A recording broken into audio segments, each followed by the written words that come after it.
Widya Wulandari, calon guru penggerak angkatan 9 dari Kota Surabaya.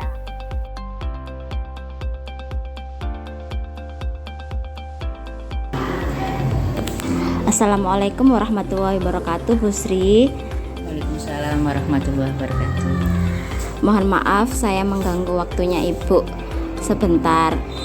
Pada pagi hari ini saya akan mewawancarai Ibu terkait kebijakan dalam pengambilan keputusan, Bu. Nggih, monggo. Oke, Bu. Yang pertama yaitu bagaimana Ibu dapat mengidentifikasi kasus-kasus yang merupakan dilema etika atau bujukan moral. Mengenai identifikasi kasus-kasus yang merupakan dilema etika ya atau bujukan moral. Nah, selama ini saya dalam mengidentifikasi kasus-kasus tersebut, ini saya bekerja sama dengan BK, kemudian dengan wali kelas, karena saya sendiri tidak akan bisa mengetahui persisnya dari kasus anak-anak yang ada di sekolah ini. Jadi saya perlu bantuan dari beberapa pihak yang bisa mengetahui persis, sehingga saya bisa nantinya mengidentifikasi mana-mana yang termasuk dalam kasus dilema etika ataupun bujukan moral. Oke, baik. Kemudian untuk yang kedua, Ibu, bagaimana Ibu sebagai kepala sekolah menjalankan pengambilan keputusan di sekolah Ibu, terutama untuk kasus-kasus di mana ada kepentingan yang sama-sama benar atau sama-sama mengandung nilai kebajikan. Dalam mengambil keputusan untuk kasus-kasus yang ada dua kepentingan yang sama-sama benar atau sama-sama mengandung nilai kebajikan. Di sini misalnya kan terkait dengan dilema etika ya. Jadi misalnya gini, saya beri contoh saja yang real ya, yang terjadi. Ada kasus ini, anak ini sering tidak masuk. Setelah diselidiki ternyata anak ini tidak masuknya itu karena membantu orang tuanya untuk jualan, karena anak tersebut termasuk dari keluarga yang tidak mampu. Orang tuanya itu ayahnya sudah meninggal, tinggal ibunya saja, dan ini masih punya adik kecil-kecil. Jadi ini dia alasan tidak masuknya itu ternyata membantu ibunya untuk jualan sekaligus untuk momong adiknya. Nah, ini jadinya saya harus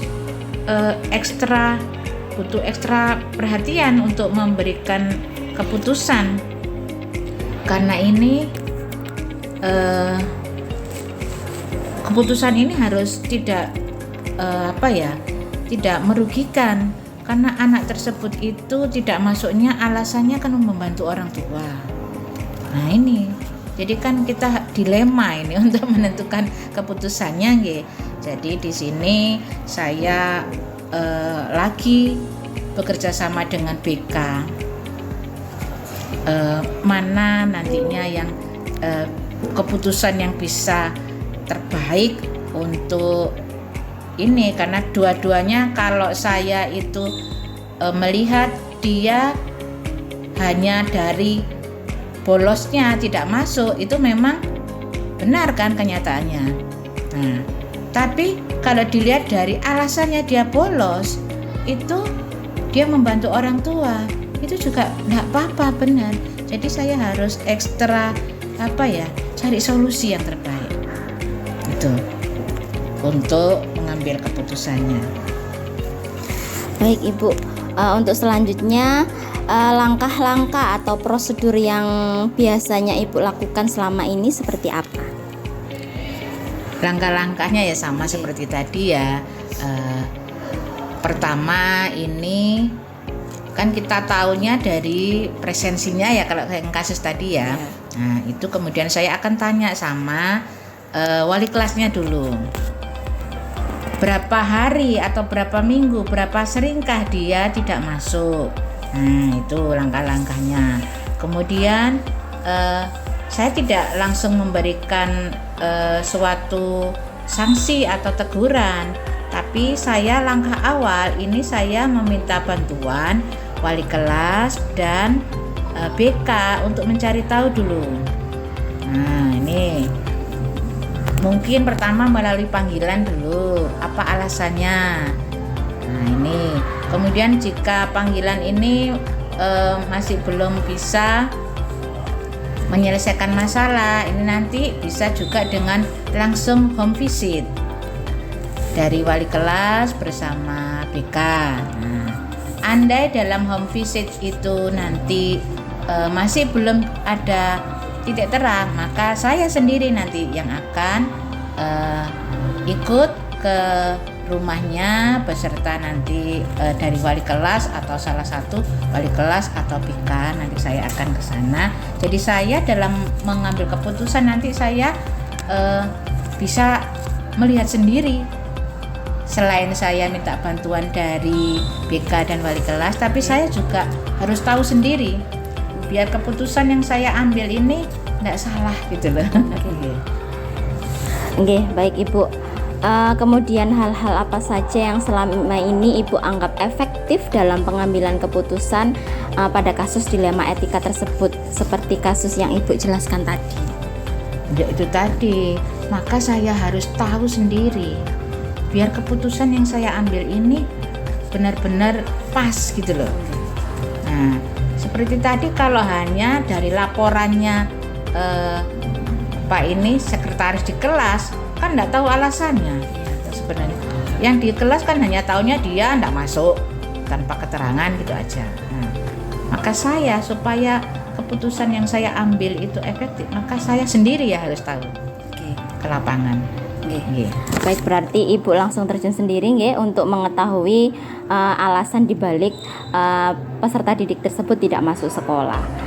Kemudian tantangan apa Ibu yang ada dalam pengambilan keputusan pada kasus-kasus dilema etika benar lawan benar tersebut? Tantangannya ya seperti itu tadi. Kalau misalnya dia karena ini ya untuk kehadiran itu kan menjadi salah satu pertimbangan kenaikan kelas ya. Kalau terlalu banyak melebihi dari prosentase, maka ini bisa jadi anak tersebut mempengaruhi. Selain itu dia kan akan tertinggal pelajaran kalau sering tidak masuk sekolah. Nah, ini tantangannya jadi mengupayakan bagaimana yang terbaik untuk dia agar bisa masuk sekolah juga bisa membantu orang tua. Nah, itu kan tantangannya.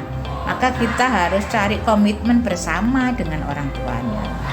Bagaimana enaknya supaya anak ini tidak merasa dirugikan, juga bisa membantu orang tua. Jadi saya akan mengajak kerjasama orang tuanya dan anak tersebut untuk bisa sama-sama mencari solusinya yang terbaik itu. Baik Ibu, untuk selanjutnya apakah ada jadwal tertentu dalam sebuah penyelesaian kasus dilema etika, dan apakah Ibu langsung menyelesaikan di tempat atau memiliki sebuah jadwal untuk menyelesaikannya, dan prosedur apa yang Ibu jalankan?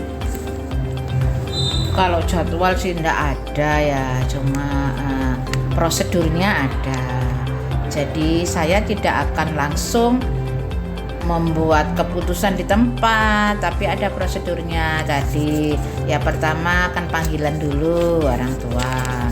Yang berikutnya ya nanti kalau tidak ada jawaban home visit. Nah, jadi ada langkah-langkahnya, ada prosedurnya. Kalau home visit juga masih belum, home visit antara BK dengan wali kelasnya belum ada titik temunya, maka barulah saya nanti yang akan terjun langsung. Jadi ada tahapan-tahapannya. Ya, baik Ibu. Kemudian bagaimana atau faktor-faktor yang selama ini mempermudah atau membantu Ibu dalam pengambilan keputusan, khususnya dalam kasus-kasus dilema etika? seperti tadi yang saya sampaikan. Jadi saya ajak ini bersama-sama orang tua, siswa sendiri itu tadi bersama saya dan pihak sekolah, guru dan BK. Ini untuk sama-sama mencari solusi. Nah, ini kalau semuanya ikut memikirkan solusinya, maka ini saya rasa ini menjadi jalan yang terbaik gitu loh. Jadi sama-sama nanti tidak ada yang keberatan sehingga bisa terlaksana ini pemecahan masalah ini bisa terjadi. Gitu. Jadi saya melibatkan semuanya. Baik, berarti pelibatan dari komunitas sekolah Ibu nggih seperti wali kelas, kemudian guru BK, guru mata pelajaran juga nggih Bu nggih. Kemudian peserta didik itu sama orang tua nggih. Kemudian yang terakhir Ibu, dari semua hal yang telah Ibu sampaikan, pembelajaran apa yang bisa Ibu petik dari pengalaman dalam mengambil keputusan dilema etika? Pelajaran yang harus kita petik bisa kita petik dari penyelesaian kasus dilema etika itu, bahwa dalam menyelesaikan atau mengambil keputusan itu hendaknya ini dengan hati ya. Jadi maksud saya itu kan ini dilema, ini memang semuanya itu benar, ada kepentingan yang sama-sama benar, maka keputusan itu tidak bisa kita ambil serta-merta. Dalam sekali pandang itu tidak bisa. Ini menyangkut etika ya, moral. Jadi harus dengan pertimbangan yang matang, juga melibatkan semua pihak, dan ini harus benar-benar dengan hati yang tulus untuk bisa dapat membantu. Kan ini termasuk membantu menyelesaikan masalah mereka. Nah, ini kita harus bijak. Kita tidak setiap kasus ini beda-beda kan. Jadi keputusannya juga tidak boleh disamakan. Itu aja kalau dari saya. Baik, terima kasih Ibu telah memberikan pengalaman dan pembelajaran terkait pengambilan keputusan yang bijak dan tepat kepada saya. Semoga bermanfaat bagi saya. Terima kasih banyak. Wassalamualaikum warahmatullahi wabarakatuh. Waalaikumsalam warahmatullahi wabarakatuh. Assalamualaikum warahmatullahi wabarakatuh. Waalaikumsalam warahmatullahi wabarakatuh, Bunda. Selamat sore Umi, mohon maaf hari ini saya mengganggu waktu Umi sebentar. Hari ini saya akan mewawancarai Umi terkait pengambilan keputusan berbasis nilai-nilai kebajikan. Baik, terima kasih. Insya Allah saya bersedia untuk proses wawancara ini selaku kepala sekolah dari TK An-Najah. Oke, terima kasih. Pertanyaan yang pertama, bagaimana Umi sebagai kepala sekolah dapat mengidentifikasi kasus-kasus yang merupakan dilema etika ataukah bujukan moral? Baik, terima kasih pertanyaannya. Jadi kalau cara saya mengidentifikasi tentang kasus-kasus yang mana itu bisa digolongkan sebagai dilema etika atau bujukan moral, maka saya harus mengetahui akar permasalahan dari kasus tersebut. Dari akar masalah tersebut, saya selaku kepala sekolah dapat kemudian mengidentifikasi apakah kasus ini termasuk dilema etika ataukah bujukan moral, sehingga saya dapat mengambil keputusan bagaimana tindakan saya selanjutnya, keputusan saya selanjutnya untuk menyelesaikan kasus tersebut. Baik, untuk selanjutnya bagaimana Umi menjalankan pengambilan keputusan di sekolah tersebut, terutama pada kasus di mana ada dua kepentingan yang sama-sama benar atau sama-sama mengandung nilai kebajikan. Baik, terima kasih. Jadi pertanyaannya adalah bagaimana cara saya mengambil keputusan jika terdapat kasus-kasus yang ada dua kepentingan, di mana kepentingan itu benar atau salah, gitu ya. Nah, maka saya selaku kepala sekolah, saya akan buat forum di dalam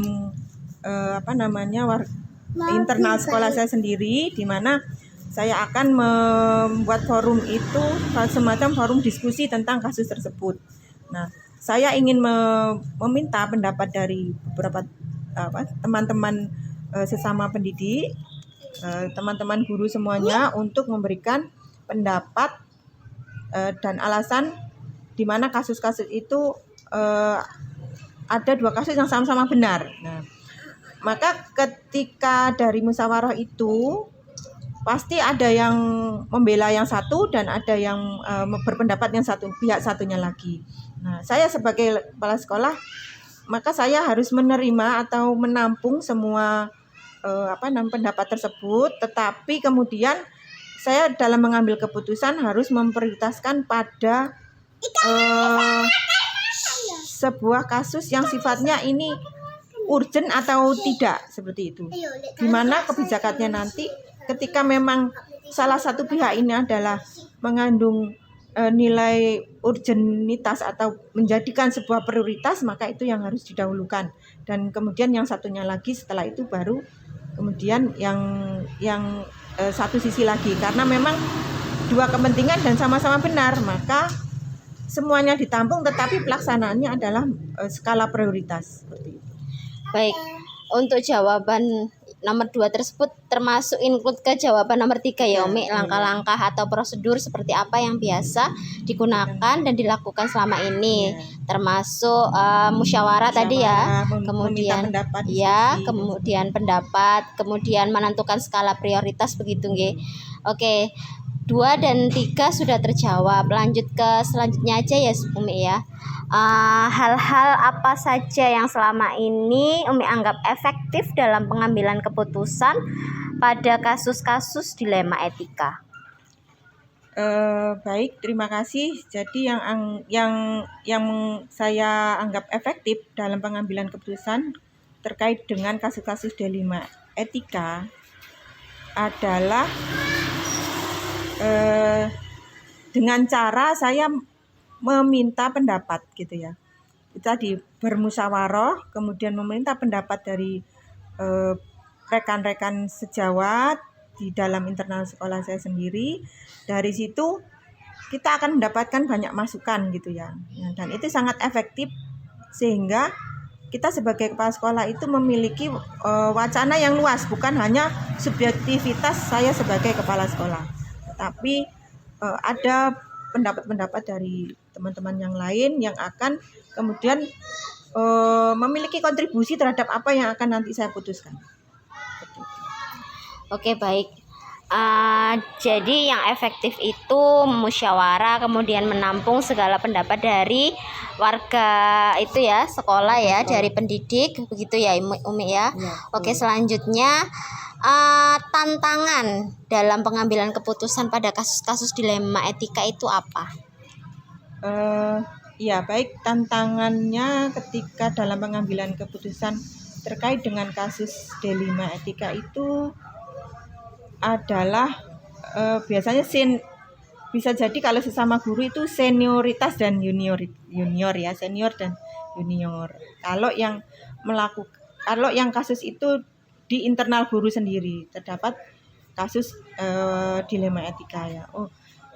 Kemudian kalau itu terdapat kasus di wali murid, maka tantangannya adalah kita harus bisa menjelaskan dan memberikan alasan yang logis dan teori istilahnya bisa dipertanggungjawabkan kepada wali murid sehingga kasus-kasus tersebut bisa diterima penjelasan kita ketika kita mengambil sebuah keputusan. Oke, baik. Jadi ada tantangan tersendiri misalnya dari pihak guru, misal ada senioritas atau junioritas, kemudian kepada wali murid itu terkait penjelasan ya Bun ya. Oke, selanjutnya apakah Umi memiliki jadwal tertentu dalam penyelesaian kasus dilema etika tersebut? Apakah langsung menyelesaikan di tempat atau memiliki jadwal tersendiri dalam menyelesaikan kasus-kasus yang merupakan dilema etika? Kalau jadwal sih saya tidak punya. Jadi ketika saya terdapat di sekolah kami terdapat kasus-kasus yang seperti itu, maka kami harus sesegera mungkin itu menyelesaikan. Jadi tidak membuat kasus itu menjadi berlarut. Ketika kasus itu satu kasus muncul, maka segera diselesaikan, karena pasti akan ada kasus-kasus lagi seperti itu ya. Nah, itu pun harus membutuhkan kecepatan kita dalam mengambil sebuah keputusan, tindakan, sehingga ketika muncul kasus harus segera selesai. Muncul kasus, selesaikan, seperti itu. Oke, baik, berarti tidak ada jadwal Tidak tertentu ada ya jadwal Bun ya. Oke, selanjutnya adakah seseorang atau faktor-faktor yang selama ini mempermudah atau membantu Umi dalam pengambilan keputusan pada kasus-kasus dilema etika? Ya, tentu saja banyak ya orang yang membantu, terutama adalah semua warga sekolah yang ada di sekolah kami, baik guru, tenaga admin, kemudian termasuk juga yayasan dan sebagainya. Semua itu adalah faktor-faktor atau pihak-pihak yang dapat membantu kita dalam mengambil sebuah keputusan. Ya.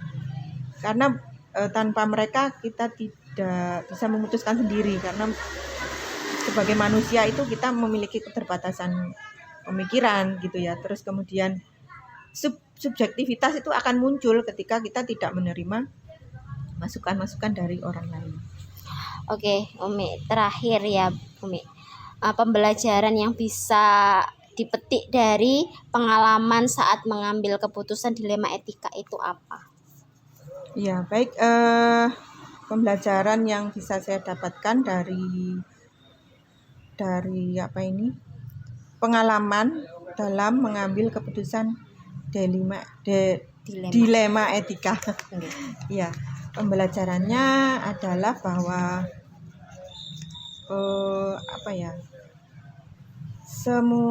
semua orang atau bukan orang ya, tapi lembaga yang di situ kita sudah memiliki